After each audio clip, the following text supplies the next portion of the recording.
That's how... Oh, Jesus Christ. Everybody's turning in. Pretentious. This is going to be the weirdest.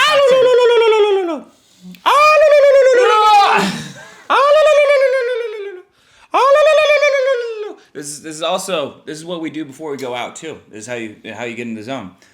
I just mastered That works. all right, so anyways, now that you guys are tuning in and watching us do... Shut the fuck up. The garden gnome had a normal-sized penis. The garden gnome had a normal-sized penis. Cornerstone. Cornerstone. Oh no! They're coming in through the back door! Oh no! Oh no! Grab the children! Save the children! 5, 4. Have a great broadcast. You too, darling. The 8 archetypes of men that women are attracted to. So I've been thinking about this for a while, and a lot of them do have very similar traits in them, which is actually what people like about these guys in general. Mm-hmm. They always have certain energy about them, but there's still the archetypes within that energy. The mannerisms inside those guys, they're all pretty much, they have like certain fundamentals, but overall, they have almost their own flavor. So for example, the CEO, the guy who is very dry, he has no humor, but he's very, very dominant, and he's just very in charge, and he just assumes you do what I say. And your name is you're wanting, and you can't play in the man's game, you can't close them, then go home and tell your wife your troubles. Because only one thing counts in this life. Get them to sign on the line which is dotted. Oftentimes these guys do pick up the girls that work for them, to be fair, but they're actually very attractive if they can get into an environment where they are perceived as being attractive as well. These kind of guys are very good at it because they're so assumptive.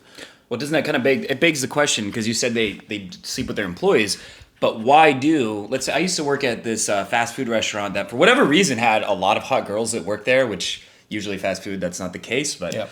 There's exceptions to every rule. There were a lot of hot girls, and the manager, who was, by the way, not the most charismatic, not very good looking, not funny, like you said, but he's the fucking boss. He's the boss. My own like a boss. Remember good old days? Snort some coke, crash my car, suck my own dick, eat some chicken strips. He plowed him. So he slept with all the women who worked there, pretty much. He got in trouble later for it and got moved to a different location with no women. Oh, Jesus.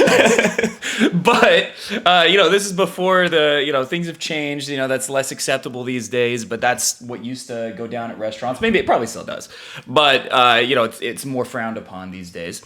However, the reason they were attracted to him, because it's not like he was charismatic and funny, but because he's the boss. He has that energy of telling them what to do. It's almost like fatherly energy, perhaps. It's it's like someone that you're used to just doing what they say, and it's a kind of like the dominance and submission polarity. Right? There's a polarity there, a sexual polarity, kind of like 50 Shades of Grey. Why is 50 Shades of Grey so popular? It's all about that polarity between dominance and submission, which is a turn-on. The man doesn't necessarily have to be the dominant one, but for our intents and purposes, that's the case, and that can be very attractive to women.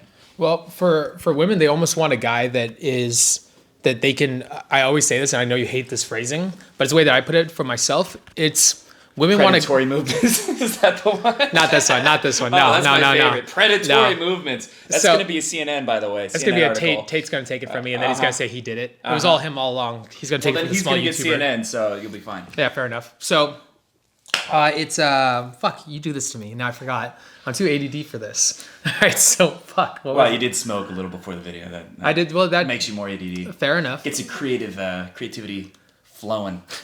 Well, all right, the next type would actually be the type that's similar to Ray, where Ray is just very charismatic, and he's, like our friend. I know Ray, yeah. How would you... I'm trying to think, what is that archetype? He's very smooth, he's very confident, he's a little bit over the top, very cocky, hyper cocky. Over the top cocky, to the point of it being he's very... He does it in almost I have a lot of friends who do this. They're just very verbally witty. They're very witty. And they're just very confident with it. I would describe the energy or the archetype as either narcissistic or sociopathic. Yeah, Or I you would could just say. say the dark triad attractiveness, which is psychopathy, which is basically the same as sociopathy, Machiavellianism, and narcissism, I believe. Yeah. And those three traits, it's basically like you just don't care what people think, so you don't have the same limitations other people have when it comes to expressing yourself. You say anything, you will offend people without any problem doing that, but you're also extremely charming because you just don't have that filter or that wall that most people do. Most people have, like, they put up a wall of niceness and politeness, and these dark triad types don't have that, and that's something women find very attractive. That's why why do they find criminals attractive? I'm trying to think of the term. There is a term for it. It's very hard to pronounce. Hybristophilia. But women, it has been found in psychology that they often find serious criminals, including murderers, attractive. You know who had a lot of followers that were women that were in love with him? Ted Bundy. Yeah. Right, and also, of course, Marilyn. What's his name? Manson. Not Marilyn Manson. No, that's. I mean him too, but he's not fair enough. a serial killer I as know far you're as talking he did about. get canceled though. By the way, No, it's I know you're talking Charles about. Manson. Yeah. Charles Manson as well. They had women who were obsessed with them, and even the archetype of vampires. They're murderers, right? Yeah. But that's seductive. Think about that. Like all the vampire shows or whatever, the characters murder many people in the show. Like Damon from the Vampire Diaries or whatever, he murders tons of people. Well, they're a little dangerous. And yet, yeah, exactly.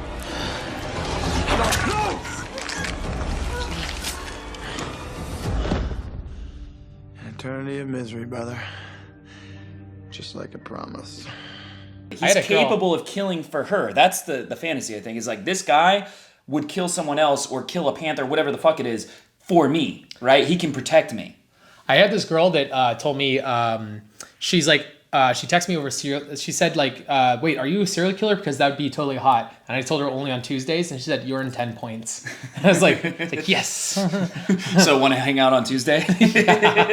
Actually, that's what I'm saying next. Oh, that just happened? Yeah, right. So you free on Tuesday? Yeah. Let me turn the AC off just so it doesn't fuck up the audio. Fair enough. All right. Another type of personality that is considered like this would be the Peter Quill of personalities. Peter Quill. Okay. The goofball. But the goofball that does it, but is also talented, because if you're gonna be this kind of goofball, one, you don't do it a supplicating way. You don't supplicate, which he does a lot, and he's been adding a lot more as time's gone on. But he also like has this rogue, talented, like kind of like fly by the seat of his pants energy.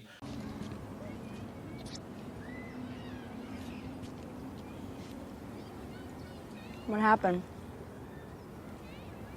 This guy just backed out of a deal on me. There's one thing I hate, it's a man without integrity. Peter Quill, people call me Star-Lord. You have the bearing of a man of honor. Well, I wouldn't say that. People say it about me all the time, but it's not something I would ever say about myself. Which I guess we could just call him the rogue. The rogue would actually fit him pretty well. I think Paul Rudd's probably a good example of that in basically anything he plays. Yeah. Or Ryan Reynolds. His character. Yeah. Very roguish, but he's a little less dorky, because I think Peter Quill's a little bit on the dorky side. Ryan Reynolds would be considered way more attractive, to be fair, but they're both considered attractive, but it's because of the status, which is what makes it work. Ryan Reynolds' character is a little bit less makes himself look dumb less, basically, right? He's kind of annoying occasionally, but he's also very skilled, he's witty, and he doesn't give a fuck also. I agree with that. He's willing to be dorky. He's willing to say whatever comes to his mind. He doesn't have a filter. And it's kind of in an opposite way of the previous one. All right? They're willing to be silly and goofy. They're willing to be self-deprecating because why not? They're just expressing themselves and they want to have fun and they don't need to look cool. Oh yeah, I agree with that. It comes from a place of freedom of outcome. They're not doing it to get a certain. It's unlike the dancing monkey where they're trying to get shit. They're just doing it for them, which is what makes it work. It's like this. There was this one time where I think it was the Peter Quill actor.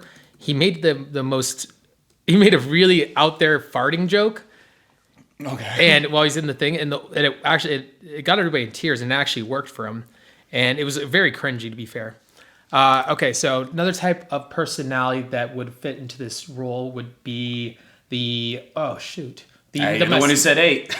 The Messiah character. The Messiah, okay. Like kind of Michael Jackson, Tyler, Say Michael Jackson? You mean No, like he has the Messiah effect, like really? the Michael Jackson? like. All right, so back in the day, I'm gonna say nowadays, but almost like or the Michael Jordan, like basically somebody that's been that's almost Michael Jackson, the singer? no. Okay. Let me put it a different way. It's more like Martin Luther King? Is that kind of like that. Yeah. Basically, where they almost become a religious icon in a way in society, which you can actually fake this, to be fair, if you're one of these guys. So who are examples of that in recent history? I think maybe Obama, Elon Musk, honestly. Elon Musk is there. Clinton. Like Elon Musk doesn't have most of the traits that should make him that way, but it actually makes him attainable for girls because he is a little bit shyish. Stalin, if you go farther back. Trying to think of but people who have the charismatic leader archetype, basically. Exactly. Right? Well, here Why is that attractive? It's because the person has all the status in the world, and the person is almost set above the girl in a way. But the guy is also not perfect. The guy actually has like flaws in him. So when the girls usually talk to these kind of guys, they're like that kind of energy. They can be a little bit more down to earth. So they're not like who was a guy that did it a little bit over the top. But actually that works too, to be fair. Actually, that actually also works, to be fair. It's just mainly those JFK. That's the classic example. Yeah, it's massive. It's so much social status that you almost become like a Jesus Christ character. Okay. And the next one is actually one that I have fallen into, like, how do I put it? Presenting as a character when I talk to the girls, which is the wild mess. I guess the wild mess. The broken boy? That's broken girls man. call you broken boy. Yeah, the broken man. It's been my game lately, broken man game. So the idea behind this is that you're almost this just wild stallion that they can't put the saddle on. They can't tame you. They can't hold you down. And that makes it kind of difficult for the girls to connect with that. Not even connect with, that's not the right word. They feel like they don't feel judged by you. Like, so if you're this mess and you're loose and you're always free and you never judge for anything, you could be way more wild, and the girls are willing to do more wild shit with you because you're not like their boss. You're the opposite. You're this fucking mess that's just so confident for no fucking reason, and you're just so like, how do I put it? Like you're getting coming back to the monster almost. Like society wants to tame you, she wants to tame you, and you're just like, no, fuck this, and you just like they're burning brush fire and they're trying to hold you back and they can't. So you're like a hurricane. Exactly. And they want to be like the levees that stop the hurricane. Exactly. And it's attractive because it's like chaotic energy is unpredictable, right? That's what chaos means, and unpredictability is exciting. Unpredictability is most men are so boring because you know exactly what they're going to do, exactly what they're going to say. You know the process and how it's going to go, that eventually the girl loses interest. It's not seductive anymore.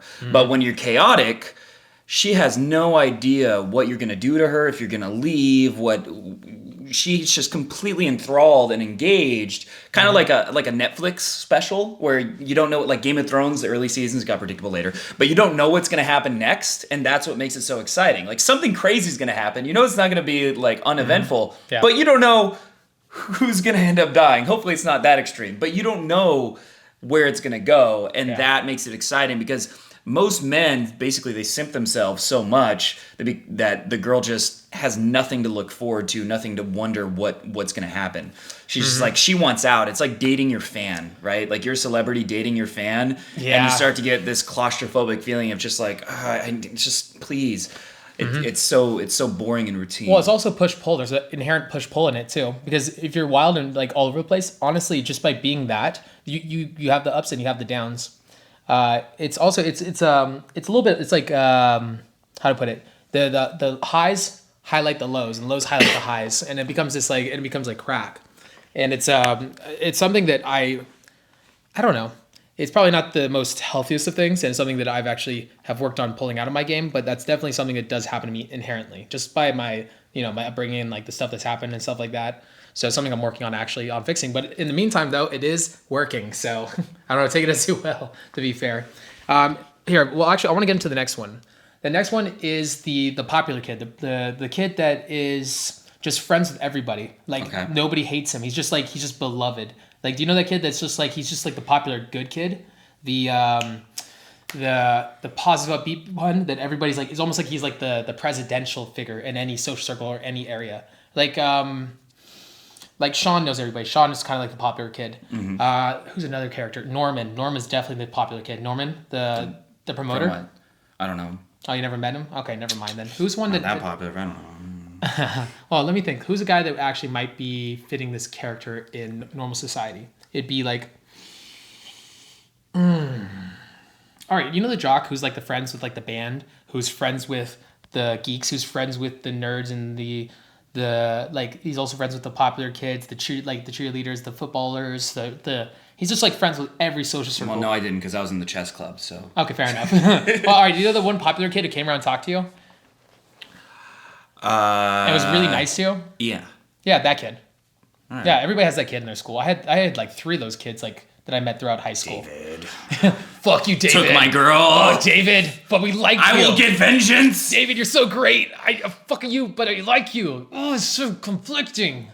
Yeah, fucked all of our bitches, didn't he? This guy's probably over here like, it's okay, guys. It's all right. You're doing great. I'm like, Yeah, he's a manager at a gas station now. Look who's laughing now. What? and that's when everything fell Just apart. kidding. Just kidding. All right. And on to, now that I finally got Is through that a good note to end on it? All right, next one. Yeah. What's the next one? All right, so what I wanted to get into... That was only 6. Oh, no, it You wasn't. said It was 8. No, I can count. All right, so our journeys... If you want to be able to pick up chicks and you can't, if you already can, well, good for you. That's cool. That's Thanks, bro. that's Thanks for like sharing. good job, bro. Yeah, that's nice. Well for done. You. Yeah, good, yeah. But if you haven't been mouse. picking up a lot of girls because you suck or whatever, or you got your excuses, either that or you can either take a boot camp or you can just give up hope and add me on Xbox Live and we can play some Halo Infinite. So 2 options. Yeah. Pick yours. Watch that be like 1,000 sign-ups after that. Yeah, it's only, wait for it, the grand price of $10,000. That's not that much, is it? It's not that much. It's on a lot cheaper. Normally it is, but for Black Friday, let's do what every other marketer does. Normally it's $10,000, but for Black Friday, it is usually $20,000. You forgot to there. normally $20,000. 20. But now for Black Friday, it's a special price of only $1,500. Wow, 99% off. Woo, that's a real discount. Your life is blown. Your mind is blown. Your We mind is understand. blown. Incredible. $20,000? Oh my God, A.G. Hayden. That's insane. That's like a what? A $20,000 or 20,000% discount. 20,000% discount on this product alone. Oh my God, this is so glorious. Heaven has rained down upon me this glory. Thank you. Yeah, so if for whatever reason you're weird and that made you interested in taking a boot camp, click the link below and you can get a free 15-minute call with me where you can have an equally odd conversation and talk about whether I can help you pick up women and get laid, etc. Probably a better source for whether you should take a boot camp is look at my testimonials. My clients can explain why they're useful better than I can. Yeah. So just click the link below. You'll see my testimonials. You can get a free call with me. You could even pretend, I'm interested in a boot camp, but I really just wanted to get free advice off of you. You could do that as well. Give that a shot. With all that said, blah, blah, boo. That's my outro. You doing That's a recording? Yeah, that's my new. Wabba-dabba-ling-dong. Wabba-dabba-dub-doo. That's what he said.